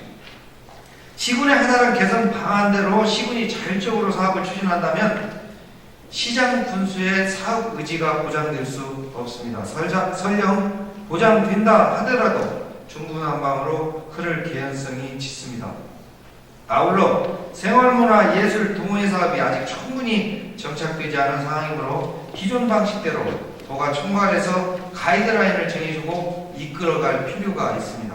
도가 총괄해서 가이드라인을 정해주고 이끌어갈 필요가 있습니다. 지역문화 촉진진흥법 제7조 생활문화 지원에서도 생활문화 활성화를 위한 주민문화예술단체 또는 동호회 활동에 대한 국가와 지방자치단체의 지원 근거를 명시해 놓고 있는 바 도가 소극적인 역할로 후퇴할 것이 아니라 기존처럼 적극적인 역할을 되찾을 필요가 있다고 생각합니다. 이에 대한 지사의 견해를 말씀해 주시기 바랍니다. 동법 제10조 지역문화 전문 인력 양성에서는 국가와 지방자치단체가 지역문화 전문 인력의 양성과 자질 향상을 위해서 필요한 시책을 강구해야 한다고 규정하고 있습니다. 하지만 개선 방안에 의하면 시군별 총 18명의 문화기획자들은 시군 실정에 맞게 보조 인력으로 자율 운영하도록 되어 있습니다. 이 말은 그동안 열정과 소명의식을 가지고 각 읍면동을 뛰어다니며 활동했던 문화기획자들이 헌신짝처럼 버려진다는 것을 뜻합니다. 관에서 필요해서 써먹고 아무 일 없는 듯 폐기처분하는 것이 자칭 타칭 문화와 예술의 도시라고 하는 전라북도가 문화인력 육성 지원에 임하는 자세인 것입니다.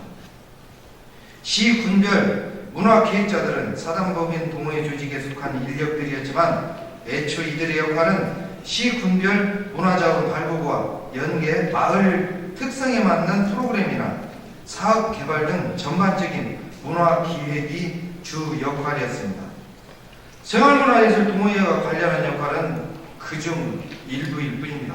이러한 문화기획자들의 역할은 지역문화진흥법에서도 강조하고 있는 핵심 내용과 그대로 일치합니다. 지역문화와 생활문화 시대에 전라북도의 기존 문화기획자들이 수행하던 역할은 더 확대되어야 할 부분이지 축소할 부분이 아니라는 것입니다.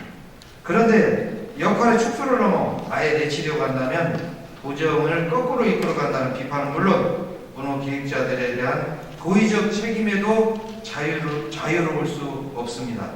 지사께서는 정책 동향에 부합하는 전라북도 문화인력 육성 및 지원 차원에서 기존 문화기획자들에 대한 시군 자율 운영 조치를 철회하실 의향이 있는지 말씀해 주시기 바랍니다. 다음은 사회복지 공무원의 열악한 근무 여건에 대해서 질문하겠습니다. 지난해 연이은 사회복지 공무원의 자살 사건 이후 사회복지 공무원의 열악한 근무 여건이 사회적 관심사가 되었습니다. 정부와 지자체, 민간 영역에서도 집중적인 토론회와 공청회를 통해 이 문제를 공론화한 바 있고 이후 몇 가지 개선 방안이 나오면서 인력 충원이 이루어졌습니다. 그러나 돌이켜보면 관심과 후속 조치는 잠깐이었을 뿐 일선 현장에서는 별반 달라진 것이 없고 여전히 많은 부분에서 개선할 여지를 남겨두고 있는 실정입니다. 단적으로 사회복지 공무원 한 명이 담당하는 주민수를 보면 올해 읍면동 단위의 사회복지 공무원들은 1인당 평균 778.2명의 복지 대상자를 담당하고 있습니다. 이는 OECD 평균 70명은 물론이고 우리나라 평균 사회복지 공무원 1인당 담당 주민수 500명을 크게 상회하고 있는 수준입니다. 그것도 일부 사회복지 업무를 담당하는 행정직 등 기타 인력을 포함했을 때 얘기고 순수 사회복지직으로만 따지면 그 수는 훨씬 많아집니다. 사회복지의 근간은 복지 서비스 전달 체계를 구축하고 이를 효율적으로 작동시키는 일입니다. 하지만 앞서 지적한 바와 같이 사회복지 공무원 1명이 담당해야 하는 복지 담당자 수가 평균 800명에 육박하고 1000명을 넘는 경우도 허다하다 보니 제대로 된 복지 서비스 전달이 이루어질 수 없습니다.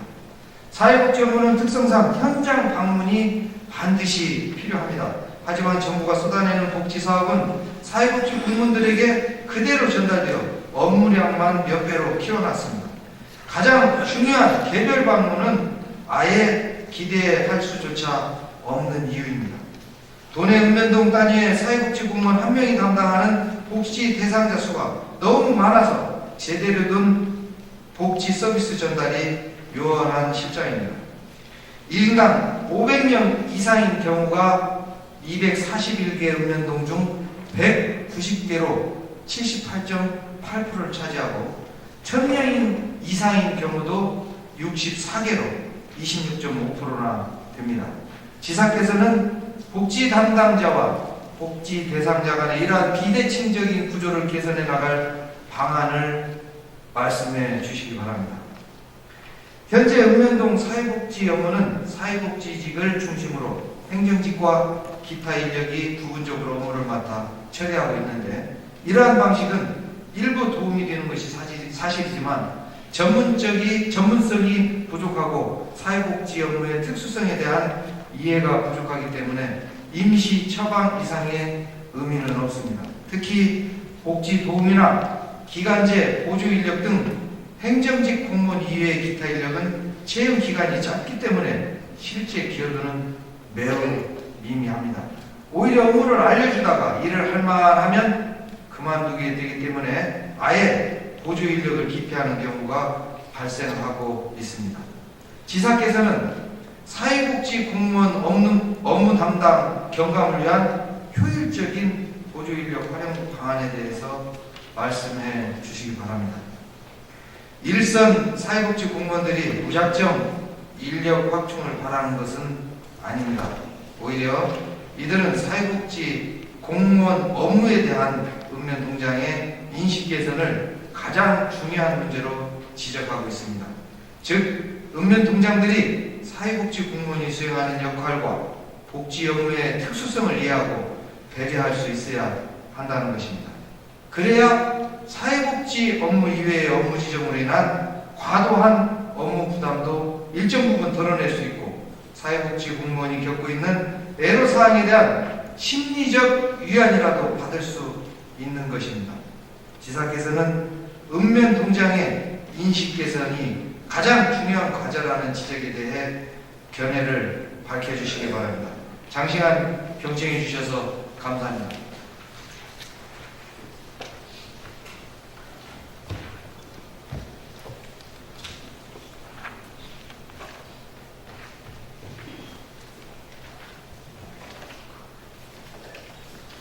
박재환 의원님 수고하셨습니다. 다음은 교육위원회 이해숙 의원님 나오셔서 질문하여 주시기 바랍니다.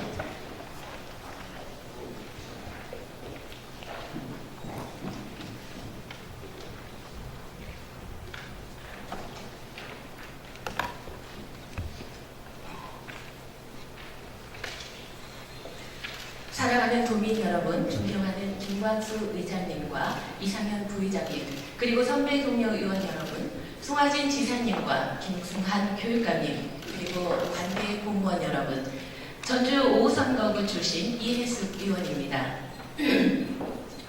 지난 6.4 지방선거에서 우리 도민들은 김승한 교육감님에게 큰 지지를 보내 진보교육감 2기가 출범했습니다.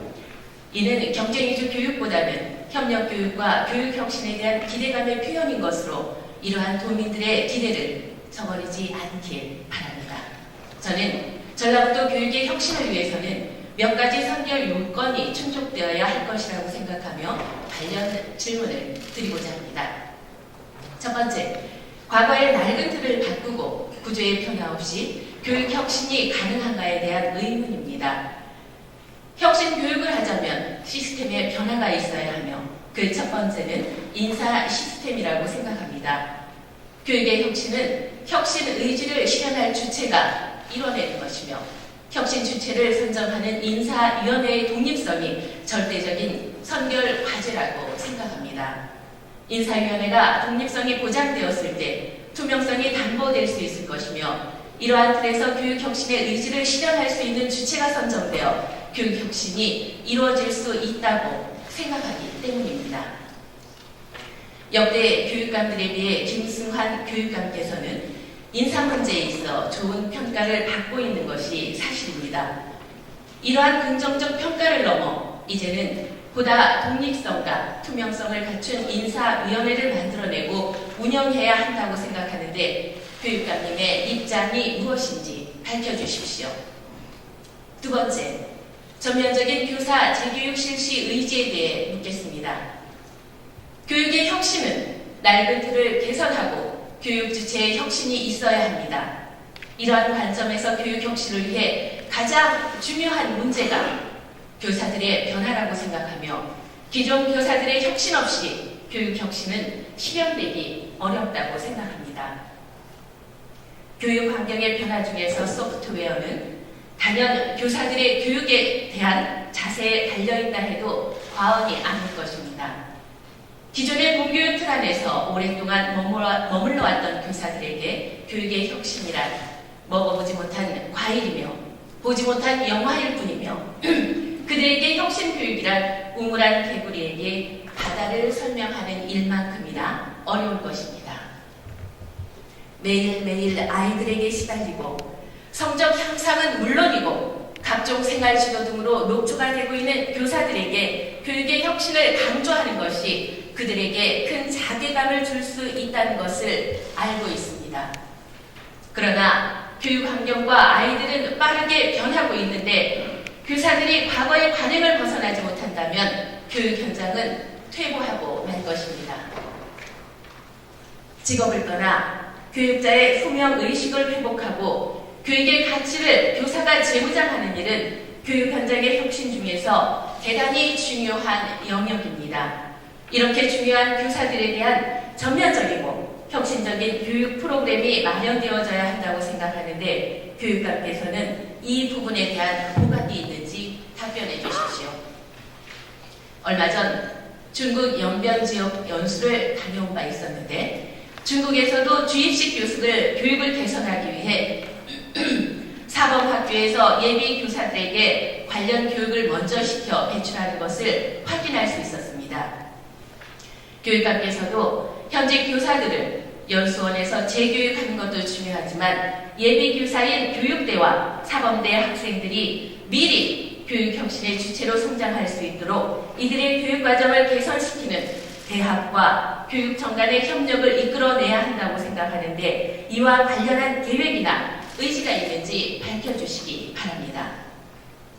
세 번째, 성범죄 등 문제 교사들의 도덕적 행위에 대해 지적하고자 합니다.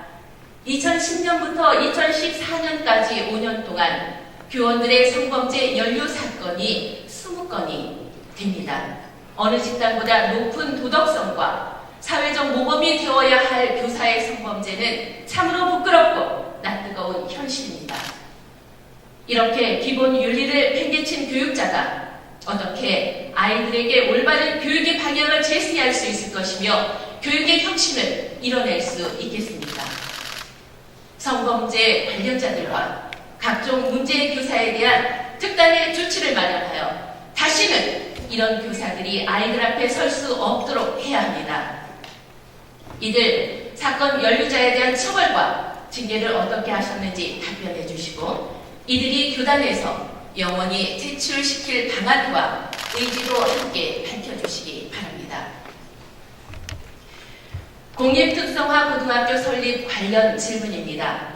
정읍시 강북면에 설립 예정인 공립대한특성화 고등학교인 가칭 용광고등학교 추진은 아이들 특성에 맞는 교육 기회를 제공하는 측면에서 저는 적극적으로 동의하는 바입니다. 그러나 대한교육의 특성상 가장 중요한 교육 주체는 교사를 할 수 있는데 기존의 교육과정 틀에서 성장하고 훈련받는 교사들이 이러한 특성화 교육의 주체로 설 수 있는지 의문입니다. 대학 교육의 성패는 교사의 역량에 달려있다 해도 틀린 말은 아닙니다. 기존의 공교육 체계에서 성적 위주, 지도와 통제 위주의 학습 방식에 익숙한 교사는 학생을 기다려주지 못합니다. 학생이 자신의 역량을 발휘할 수 있을 때까지 기다려주는 것이야말로 교사의 첫 번째 덕목이 될 것입니다. 교육은 학생들 스스로 자신의 가치를 발현하는 과정이기 때문입니다. 어쩌면 기존의 공교육 체계에서 실현 불가능한 조건이 아닐 수 없습니다. 이렇게 공교육 체계에 익숙해져 버린 교사들이 어떻게 대학교육의 현장에서 아이들과 함께 할 수 있겠습니까? 이에 질문합니다. 교육감께서는 특성화 고등학교의 교장과 교사를 대학교육 현장에서 경험을 쌓아오신 분들을 임용할 의지가 있는지 묻고 싶습니다. 그것이 불가능하거나 실행하기 어렵다면 그에 준하는 대안은 가지고 계신지요? 다음, 대학 진학을 희망하지 않은 학생 교육에 대한 질문입니다. 최근 10년간 정부 통계 자료에 의하면 고등학교에서 대학에 진학하지 않는 학생의 숫자가 2009년을 기점으로 늘어나 2013년에는 29.3%의 아이들이 대학에 진학하지 않고 있습니다. 이러한 현상은 과거 대학 문턱이 높아 못 들어가던 시절과 달리 대학 진학을 스스로 포기하고 다른 길을 찾아 나선 선택형이 늘고 있다는 것입니다. 현실이 이러함에도 고등학교의 교과 과정은 여전히 대학 입시에 초점이 맞춰져 있으며 입시생만을 위한 학사 일정과 교육 과정을 편성하고 있는 것이 현실입니다. 그러다 보니 대학에 진학하지 않으려는 학생들은 교육 과정에서 소외되고 있습니다. 그 결과 이들은 목표를 설정하지 못하고 표류하고 있으며 이들의 학업 중단율이 점점 늘어만 가고 있습니다. 이 아이들 역시 공공의 햇살 아래 다른 아이들처럼 자신들의 목적과 방향에 맞는 학습을 진행할 권리가 있는 것은 주지의 사실입니다. 이에 교육감께서는 대학에 진학하지 않으려는 고등학생들을 자신의 미래를 꿈꿀 수 있는 별도의 교육 과정을 설립할 계획이 있는지 밝혀주십시오. 즉, 인문계 고등학교 3학년 중에서 대학 진학에 뜻을 두지 않는 학생을 대상으로 대학 교육 과정을 신설하고 아이들이 자신에 맞는 교육 과정을 선택함으로 학업을 계속 할 수 있고 나아가 사회의 중요한 역량으로 자리할 수 있도록 해야 한다고 생각하는데 교육감께서는 이 부분에 대한 계획을 가지고 계신지 답변해 주시기 바랍니다. 다음 특별교부금 확보 노력에 대한 질문입니다. 지난 4년간 시도교육청 평가에서 우리 전국교육청은 교육부의 교육 현안을 두고 갈등이 발생해 좋은 평가를 받지 못했습니다. 그 결과 특별교부금 중 시도별 평가에 따른 교부금을 일부 시도보다는 상대적으로 적게 받았던 것도 사실입니다. 이런 사실은 교육감의 진보 성향과 교육부의 일방적인 교육 정책 간의 대립에서 발생한 일로 전국이 일부 불이익을 받았던 걸로 이해하고 싶습니다. 그러나 올해부터는 조건이 많이 달라졌다고 생각합니다. 17개의 시도교육청 중 13개 시도에서 진보교육감이 선출되었고 이러한 상황은 시도교육청 평가에서 불이익의 요소가 상대적으로 줄었다는 것을 의미합니다. 따라서 이제는 우리 전국이 특별 교부금에서 불이익을 받는 상황이 어찌되었든 개선되었다고 봅니다. 교육 혁신을 위해서도 예산 확보는 대단히 중요한 사안인데 특별 교부금을 타시도 수준으로 받기 위해 어떤 노력을 기울이고 있는지 밝혀주십시오. 특히 교육부와 기재부는 진보교육감이 대거 등장하자 2015년도 시도교육청 예산의 80%를 차지하는 지방교육 재정 교부금을 축소하고 말았습니다. 전체 국가 예산이 20조 원이 증가했는데도 이런 예산 축소는 어떤 논리로도 이해할 수 없는 상황인데요. 이에 대한 시도교육감의 대응도 필요하다고 판단하는데 우리 교육감님께서는 어떻게 생각하고 계십니까? 아울러 정치권의 도움을 포함해 특별 교부금의 확보를 위해 특단의 노력이 필요한데 교육감께서는 어떤 노력을 기울이고 계신지 답변해 주시기 바랍니다. 다음 폐교 활용 방안에 대한 질문입니다. 대학교육은 우리 사회의 교육 문제를 해결하는 또 하나의 통로입니다. 나아가야 할 올바른 방향이라고 생각합니다. 그러나 이러한 대학교육이 올바른 교육 방향을 설정하고 나가고 있지만 아직도 공공의 지원을 받지 못해 학생과 학부모들의 부담이 무겁게 작용하고 있는 것이 사실입니다. 물론 대학교육의 법제화가 선행되어 법적 근거를 마련하는 것이 시급하겠지만 현재 상황에서 가능한 방법이 있다면 적극적으로 활용되어야 된다고 생각합니다. 지금 전라북도에는 27개소의 폐교가 있고 꽤 많은 금액을 관리 비용으로 사용하고 있습니다. 또한 기임대된 폐교들 또한 방치된 곳까지 있어 공공재산의 효율적 활용 측면에서 전면적인 관리 방안에 대한 재검토가 필요하다고 생각합니다. 저는 이들 폐교에 대한 예산을 들여가며 관리하는 것보다 대학교육에 관한 지원 조례를 마련하고 폐교를 대학교육기관에 위탁 관리할 수 있도록 한다면 그 활용도가 높아지고 관련 아이들의 교육에 큰 도움이 될 것이라고 생각하는데 교육감님의 의지가 궁금합니다. 다음 민간단체 보조금 문제에 대한 질문입니다. 진보교육감 1기인 지난 4년간 민간단체 보조금 지원 자료를 보면 전체 보조금 중에서 교육 관련 단체에 지원되는 비중이 20%를 채 넘기지 않고 있음을 알 수 있습니다. 교육청 예산은 교육 목적이라고 하는 특수한 영역에 사용되어야 함에도 불구하고 교육 이외의 정치적 목적으로 사용되어지는 것이라 생각하며 대단히 불합리한 예산 사용의 예라고 할 수 있겠습니다. 더군다나 혁신교육을 이루시겠다고 하는 분의 예산이어서 더욱더 안타까움을 금치 못하고 있습니다. 물론 과거의 교육감들에 비해 현저하게 줄었다는 것을 압니다. 이제는 새로운 방향에서 전면적으로 재검토하여 당초의 교육 목적에 맞도록 예산이 쓰일 수 있도록 할 의지가 있는지 묻고 싶습니다. 그런가 하면 모 단체는 2013년 감사를 통해 보조금 부적절한 사용으로 환수까지 했는데 2014년에 전년도와 동일하게 예산을 지원한 것으로 확인되었습니다. 이런 무개념 지원이 왜 벌어지고 있는지, 어떤 근거와 목적으로 지원했는지 밝혀주시기 바랍니다. 아울러 매년 약 16억 원의 예산을 민간단체 보조금으로 사용하고 있는데 이들의 감사는 꼼꼼히 이루어지고 있는지, 몇 단체나 감사를 받았는지 감사의 결과에 대해서도 간략하게 답변해 주시고 감사 결과는 서면으로 제출해 주시기 바랍니다. 다음 비영리 법인과 사단법인 설립 기준 완화에 대한 질문입니다. 현대사회에서 정부나 시장의 실패를 경험하며 정책 개발과 다양성 확대 차원에서 공공 부분의 민간 참여가 대세가 되고 있습니다. 그러나 우리 제도는 민간의 참여를 까다롭게 하거나 관이 필요할 때만 참여를 허용하는 경우가 종종 있습니다. 특히 비영리 공익법인이 사단법인의 설립 기준이 지나치게 까다로워 공공 영역의 민간 부분 참여가 제한되고 있는 실정입니다. 민법과 공익법인의 설립 운영에 관한 법률에 법인의 설립 절차와 준비 서류가 규정되어 있습니다. 교육감께서는 비영리 법인이나 재단법인 설립과 관련한 민원 접수를 어떻게 처리하고 계신지 설명해 주시고 향후 이들 공익법인들이 좀 더 간소한 절차를 거쳐 설립하고 교육행정이 이들 비영리 법인들의 참여를 어떻게 확대해 나갈 것인지 의견을 말씀해 주십시오.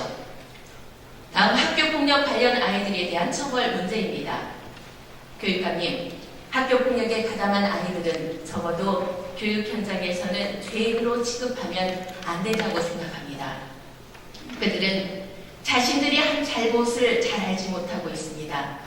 우리 어른들은 이 아이들을 죄인 취급하며 아이들을 사법 처리하는데 주저하지 않고 있습니다.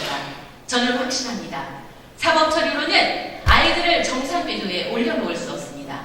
그 아이들과 부모에게 사회봉사를 명령하는 것도 사법적 처리에 불과한 것입니다. 교육감도 학교폭력 생활기록부 기재를 반대해 교육부로부터 여러 가지 고통을 겪은 사실을 잘 알고 있습니다. 저 또한 이런 철학에 매우 공감합니다. 학교폭력에 가담한 아이들은 대부분 자기 자신을 넘어 다른 아이들과 관계를 형성하지 못하는 경우가 많습니다.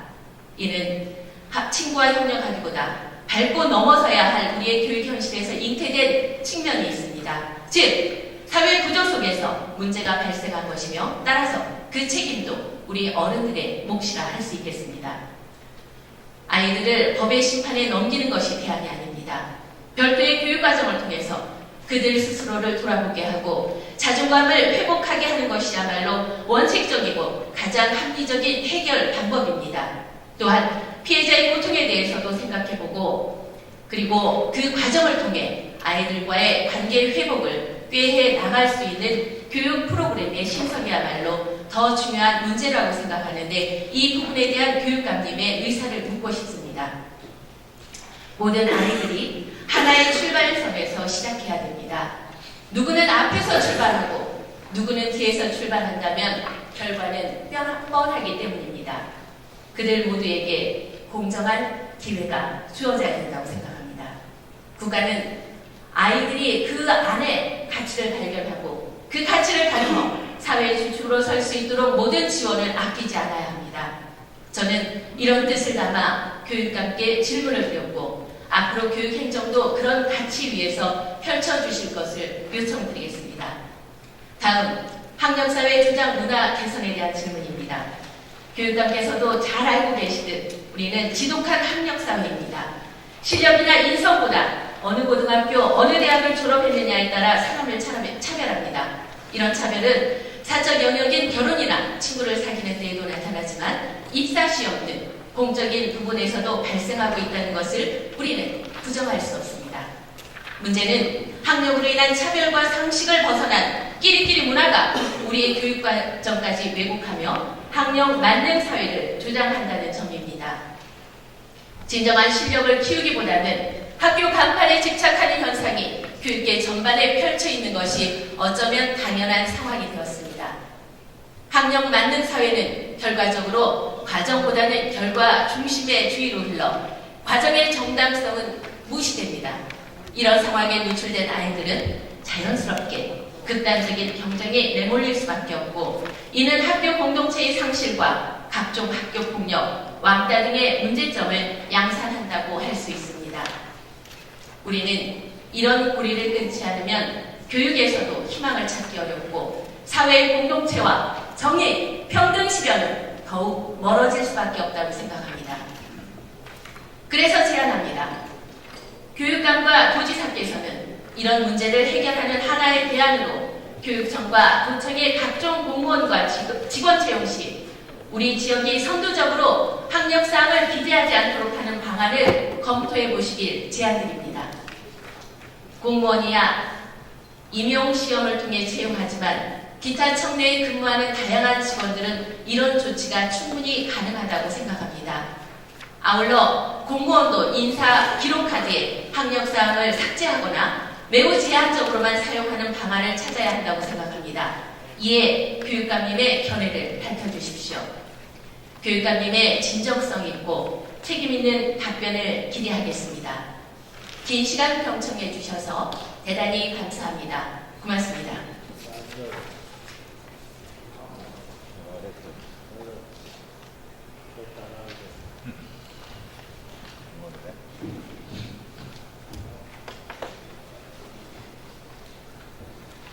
이혜성 의원님 수고하셨습니다. 대전자치위원회 김종철 의원님 나오셔서 질문하여 주시기 바랍니다. 아나운서 같은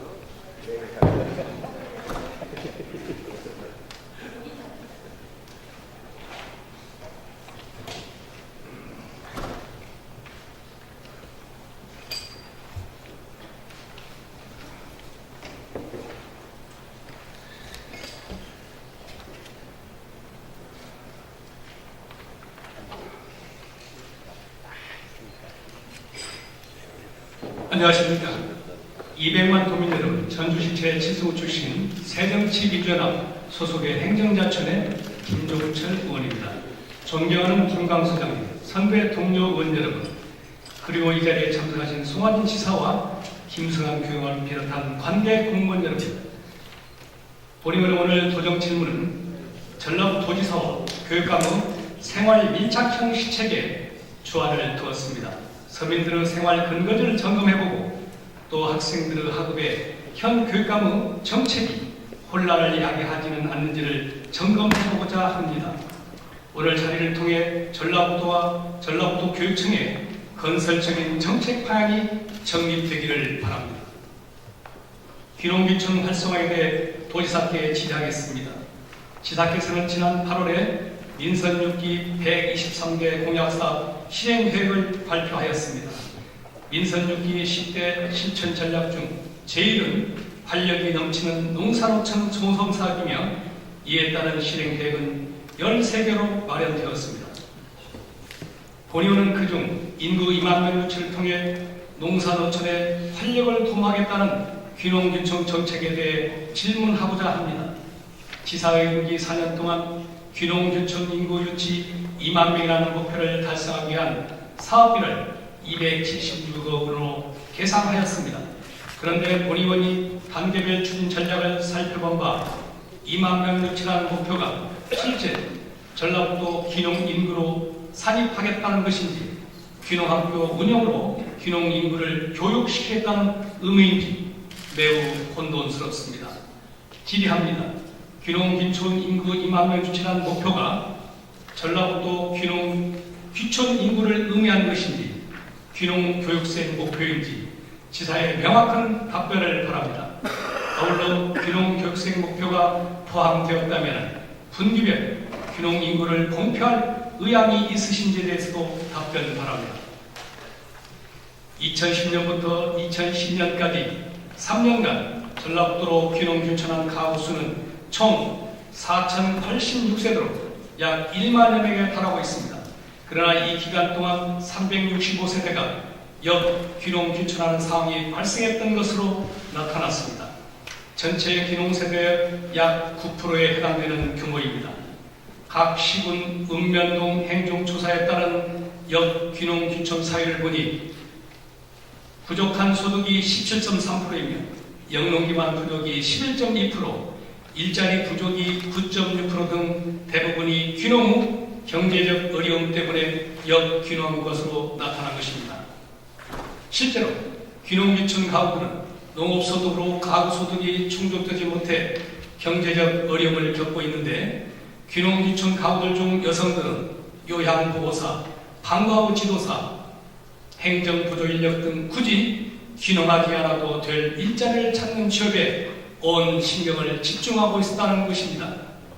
2014년도 귀농귀촌 지원 사업에도 귀농인의 노동력 수요와 귀농귀촌인의 일자리를 연계해주는 프로그램 지원은 찾아볼 수가 없고 다만 기초 영농기술 교육사업과 홈페이지 구축 등 최소한의 사업만이 진행되고 있을 뿐입니다.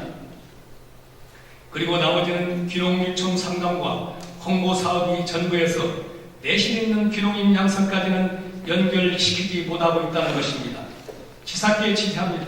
그렇다면 우리 전라북도의 귀농귀촌 정책이 농촌과 농업을 위한 것인지 묻지 않을 수 없으며 민선 6기 농업 정책을 핵심 과제로 선정하고 있는 지사의 포부 뒤에는 구체적인 귀농귀촌 정책을 위한 보관이 있는 것인지 본의원은 염려하지 않을 수 없습니다.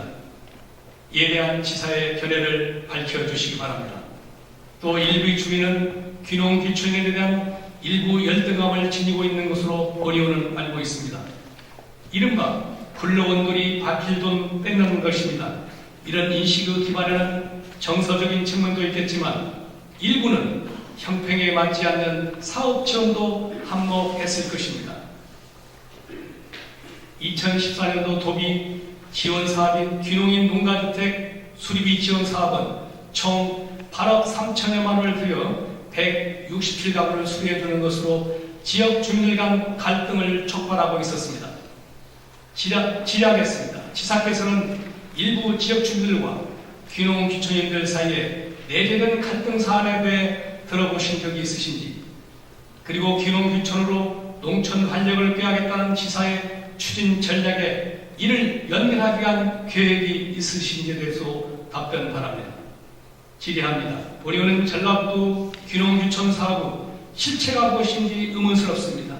전라북도지사의 귀농규촌과는 별개로 일선의 시, 군 귀농규촌 사업은 자치단체 각 조례에 의해 지원되고 있는 상황에서 최소한의 홍보 및 교육 사업에만 그칠 뿐 시, 군에 독려할 만한 사업을 발굴해주는 지원 역할을 못하고 있기 때문입니다. 홍보 및 영농교육 등 사업 이외에 기존 농업인에게 주었던 혜택을 그대로 보여주는 것 외에 별다른 시책이 마련되지 않고 있다는 것입니다. 이에 지사의 견해를 밝혀주시기 바랍니다. 다음은 소방 업무에 대해서 질의하겠습니다. 우리 전라북도에는 높이 45m 이상인 15층 이상 아파트 총 527개 단지로 26만여 세대가 거주하고 있는 것으로 파악되었습니다. 여기에 현재 도청사 서부신시가지에 새롭게 들어서는 42층 높이의 주상복합 아파트는 호남 최고 높이인 134m로 건축 허가가 난 상태이며 이에 버금갈세나 혁신도시를 비롯한 도청합 상업지구의 초고층 주상복합 건물은 우후죽순 들어설 예정에 있는 것으로 본의원은 파악하였습니다. 주거지역과 상공간이 함께 섞여 있는 주상복합 오피스텔 및 아파트, 학원, 목욕탕 등 다중이용시설을 감안하면 화재의 피해는 훨씬 커질 것입니다. 그러나 전라북도에는 고층 건물 화재 시 진압 가능한 장비가 매우 미흡한 것으로 나타났습니다. 전북소방본부에서 보유하고 있는 고가 사다리 차는 52m짜리 5대와 46m짜리 4대가 전부로 화재 진압용 장비가 턱없이 부족한 실정입니다. 이러한 장비로는 20층 이상 건물에서 화재가 발생한다면 속수무책일 것입니다. 소방 헬기가 있긴 하지만은 날씨나 바람 또한 시야 확보 어려움으로 진압과 인명 구조에 한계가 있을 수밖에 없는 상황입니다. 질의합니다. 70m 높이 이상의 고가 사다리차 등 고층 건물 화재 진압 장비도 도입이 절실히 필요한 상황인데 고층 건물 화재에 대한 안전 대책을 세우고 있으신지 지사의 답변을 바랍니다. 화재는 진압보다는 예방이 최선입니다. 실제 2014년도 화재 발생 시 스프링클러에 의해 자동으로 진화된 사례도 10건에 이르고 있는 것으로 보입니다. 다행히 인명피해 없이 얼마간의 재산 피해만 입힌 채 진화되었습니다. 평상시 스프링클러의 작동 여부에 대한 점검도 있을 것이며 화재 예방을 위한 안전교육에 주안을 둬야 할 것으로 본의원은 판단합니다. 질의합니다. 현재 전라북도의 화재 예방 교육은 어떻게 진행되고 있는지, 현재 상태에서의 더 강화할 계획은 있으신지 지사의 답변을 바랍니다. 다음은 김승환 교육감께 사립학교 법정 부담금에 대해서 질의하겠습니다. 전라북도 사립학교의 법정 부담금 현황을 보면 2012년도 총 납부해야 할 법정 부담 금액은 170여억 원, 2013년도엔 174여억 원으로 나타났습니다. 그러나 실제 학교법인이 부담한 금액은 각각 19억과 20억 정도로 그쳐 납부율은 10%대에 머물고 있음을 알 수 있습니다. 특히 중학교의 납부율은 2년간 5.6%대에 그치고 있어 사립학교들의 법정 부담금은 매우 소홀한 것으로 나타났습니다. 사립학교 법인은 고등학교 이하 각급 학교 설립 운영 규정 시행규칙 제10조에 따라 법정 부담 경비를 부담하도록 되어 있지만 전라북도와 같이 납부율이 현저하게 낮을 때에는 사학이 부담해야 할 법정 부담금을 부족분을 모두 교육청에 몫이라는 점에서 심각한 문제가 있는 것으로 본의원은 판단합니다. 2012년도에 사학에서 부담해야 할 부담금은 152억 원과 2013년도 152억 원을 교육청에서 고스란히 부담을 하게 되었습니다. 교육감께 질의합니다. 전라북도의 대부분 사립학교에서 법률 위반을 하면서 법정 부담금을 납부하지 않고 있는 사실에 대한 교육감의 견해를 밝혀주시고 이에 대한 사항이 반복되는 이유에 대해서 답변을 바랍니다. 대부분 사립학교들이 법률 위반까지 하면서 법정 부담금을 납부하지 않고 있지만 교육청의 제재 조치는 매우 미흡한 것으로 나타났습니다. 사학은 현행법상 당연히 부담해야 할 법정 부담금을 부담하지 않고 있는데 이러한 적폐를 교육청에서는 수수방관하고 있다고 본의원은 판단합니다. 본의원이 파악한 인학금에 대한 제재 조치 또한 명확한 기준이 없어 이쁜 자식 봐주고 미운 자식에게 부담금을 징수하는 듯한 느낌이 강하게 들었습니다. 누구는 봐주고 누구는 잘리는데 서로 구분이 없어 형평의 문제점이 발생하고 있습니다. 질의합니다. 사립학교 법정 부담금 인하학교에 대한 제재 조치의 기준은 무엇인지 교육감의 진솔한 답변을 바랍니다. 교육감께서는 지금이라도 사립학교들의 의무를 다할 수 있도록 징수관을 꾸려서라도 강도 높은 징수 조치를 당해야 할 것이라고 본의원은 판단하는데 이에 대한 교육감의 견해를 밝혀주시기 바랍니다. 다음은 학교시설 내진 성능 학학부 문제에 대해서 질의하겠습니다. 전라북도 내 초, 중, 고등학교 가운데 내진 설계가 적용된 건물은 연면적 대비 24%, 동수 대비 19%에 머무는 것으로 나타났습니다. 학교시설물 내진 설계 적용은 2005년 건축법 시행령 제32조에 의거 3층 이상 연면적 1000제곱미터 이상인 건물을 대상으로 내진 설계를 반영하였으나 2009년에는 지진재해대책법 14조에 의거 모든 건물의 내진 설계를 적용해 시공하고 있습니다. 전라북도 3층 이상 1000제곱미터 이상 건물을 대상으로 내진 성능 확보 현황을 조사해본 결과 총 내진 대상 학교 수는 726개소이고 1344개 동 중 내진 성능을 확보한 동수는 252개 동으로 시 9%에 미치고 있는 것으로 나타났습니다. 연면적 대비 24%에 머물고 있어 내진하기는 매우 저조한 것으로 알 수 있습니다. 질의합니다.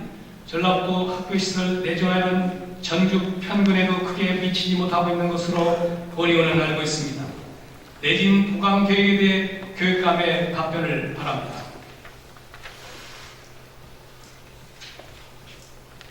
다음은 김수환 교육감의 공약사항인 등교시간 늦추기 사업에 대한 것입니다. 등교시간 늦추기 사업은 어제 존경하는 조병수 의원님께서 이와 비슷한 질의를 해주셨습니다. 그러나 본의원은 교육감 공약사업의 추진이라는 측면에서 등교시간 늦추기 사업의 절차와 과정상의 문제를 짚어보고자 합니다.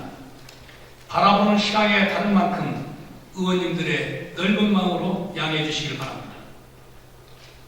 지난 10월 1일 일선 학교에서는 대대적인 혼란이 있었습니다.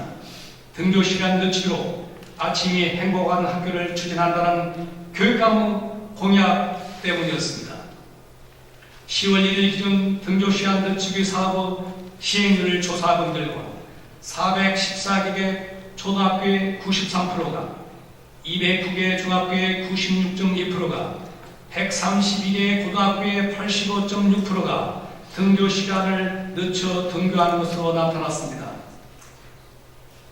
교육청의 권고대로 대부분 학교에서는 10월 1일에 맞춰 등교 시간을 늦춘 상태였습니다. 본의원이 김승환 교육감은 등교 시간 늦추기 사업 추진 관련 공문을 파악해 보았습니다. 학교별 등교 시간을 파악하는 공문이 시달된 것이 2014년 8월 29일이며 등교 시간 늦추기 시행 보고건으로 시달된 것이 9월 19일, 불과 20여일 만에 전라북도에 있는 699개 학교의 등교 시각이 변한 것입니다. 수년 동안 학생들을 비롯한 학부모의 관습과 태도를 단 20여일 만에 몇 차례 교육청 공문으로 바뀐 것입니다. 학교장의 자유란 명분으로 일선 학교의 모든 책임과 권한을 떠넘기다 하였지만 9월 11일 모든 초, 중, 고등학교장에게 발송한 공문에서는 교육감 공약사항을 적시하여 9시를 넘지 않는 범위 내에서 등교시간 30분 늦추기 시기를 시행할 계획과 함께 학교별 의견 수렴 후 10월 1일부터 실시를 권장한다는 공문을 내려보냈습니다. 표면으로는 학교별 의견 수렴에 관한 학교장 자유를 내세웠지만 교육감 공약인이 따라오라는 내용에 암묵적으로 적시한 것입니다. 교육감께 지시합니다. 제도 시행에 앞서 공청회 등 학생, 학부모, 학교 관계자 등의 공로와 과정 등을 의견 수렴 과정을 충분히 거친 후에 시행을 했어야 한다는 절차적인 과오를 절실히 드러난 것입니다. 학교장 자리에 맡기기 이전에 교육감 공약이기 때문에 공론화 과정을 충분히 거쳤어야 함에도 이 과정을 생략한 것입니다. 교육감께서는 왜 이런 논의 과정을 생략했는지 진솔한 답변을 바랍니다. 본의원은 자율과 분권, 평등과 인권이 보장돼야 하는 학교 공동체의 등교시간 늦추기, 시책만큼은 군대 조직의 여느 명령과 다르지 않음을 느꼈습니다. 교육감께서는 부인하시겠지만 불과 20여일 만에 교육청의 일방적인 지시로 일선 학교에서는 준비 기간 없이 대혼란을 겪었습니다. 학교별 찬반에 대한 설문조사 결과를 교육청에서 가지고 있지 않다는 것으로 의아한 대목이었습니다. 질의합니다. 어느 학교에서 설문조사를 실시했는지 또 그 결과는 어떠했는지에 대한 결과가 없다는 것입니다. 교육감께서는 설문조사 실시 학교와 찬반 결과에 대해 보고받으셨는지에 대해서 답변을 바랍니다. 이유나 과정이 어쨌든 교육감 공약이고 또 좋은 취지에서 만들어낸 발생이니 넘길 수 있을 것입니다. 그러나 더 문제가 되는 것은 등교시간 늦추기 사업계획을 수립하면서 예상되는 문제점과 대책 등도 추상적으로나마 교육청에서 그려봤다는 것입니다. 이러한 문제점을 예상하고서도 학교 자체적으로 알아서 하는 시기였습니다. 그리고는 교육청에서 홍보계획을 우선 수립하고 있었습니다. 뭔가 큰 문제가 있는 것입니다. 교육감께 질의합니다. 등교시간 늦추기로 교육감의 공약 이행률은 높아질 것입니다. 그러나 현재 등교시간을 늦춘 학교 현장에 겪고 있는 문제점은 무엇인지 교육감께서는 파악하고 있으신지에 대해 답변을 바랍니다. 질의합니다. 추진계획에 예상되는 문제와 그에 따른 대책을 제시하였습니다. 이 대책에 대한 교육청 차원으로 노력으로는 어떤 것들이 이루어지고 있는지 교육감의 답변을 바랍니다. 교육청의 역할이 거듭날 것입니다. 시행 한 달이 지난 시점에서 교육청이 제대로 된 상황을 인지하고 또 제대로 된 지원을 해줘야 교육감의 공약이 비로소 빛을 볼 것입니다. 현재와 같이 학교장 재량이 교육청은 모로쇠로 일관한다 하면 안 됩니다. 따르라 했으면 지원이 있어야 할 것입니다. 아침이 행복한 학교를 위한 교육감의 공약으로 아이들과 학부모가 함께 행복해야 되기를 바랍니다. 장시간 경청해 주셔서 감사합니다.